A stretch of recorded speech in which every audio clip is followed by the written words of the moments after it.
President Donald Trump's new tariff on steel and aluminum caused quite an uproar, with EU, China, and Canada basically saying two can play that game. This could mark the start of a global trade war.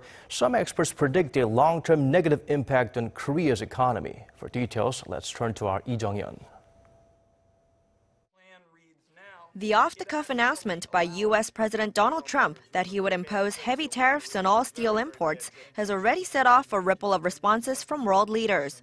The EU, Canada, and China have said that if these tariffs are finalized, they will take reciprocal measures to impose taxes on American products.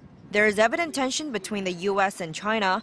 Beijing says it's ready to impose tariffs on American agricultural products, an apparent move targeting U.S. farmers, who are an important support base for President Trump. The threat of a trade war is particularly concerning for South Korea, as more than 80% of its GDP comes from trade. The U.S. and China make up around 35% of South Korea's total exports. So if both countries start adopting protectionist measures, it would be a blow to Korean industries that rely on exports to those countries, such as cars, electronics, and steel.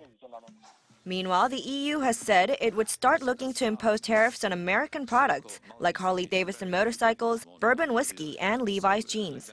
Canada, the #1 steel exporter to the U.S., has also said it's ready to take reciprocal action if tariffs are imposed on its steel and aluminum products. The Seoul government expects further tariffs on cars and semiconductors, as Trump sees the car industry as the sector in which South Korea saw the greatest trade surplus with the U.S. To this, South Korean President Moon Jae-in said, 정부와 기업이 합심하여 노력하면 얼마든지 극복할 수 있다는 자신감을 갖고 대응해 나가야 할 것입니다. Experts say that aiming for multilateral negotiations would be the best way for South Korea to minimize trade blows in the long run.